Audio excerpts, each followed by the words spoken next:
Aunty கோலத்துல முருகனை பார்க்க குடுப்பன வேணும், சாதாரணமானது இல்ல.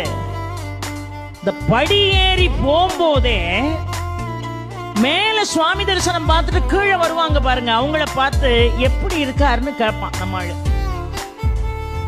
மனுஷாள் ஒருத்தரை பார்த்து இன்னொருத்தர் எப்படி இருக்கீங்கன்னு கேட்கறது இயல்பு.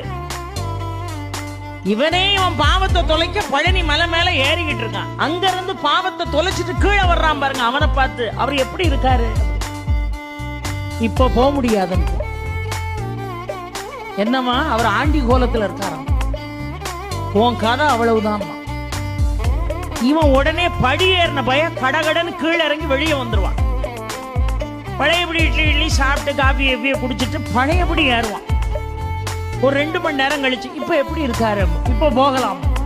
அங்கிருந்து வர்றவன் என்னவா ராஜ அலங்காரத்துல இருக்கா, உடனே குடுகுடுன்னு அந்த ராஜ அலங்காரம் முடியறதுக்குள்ள ஓடி போய் தரிசனம் பண்ணிடணும்ட்டு போவான்.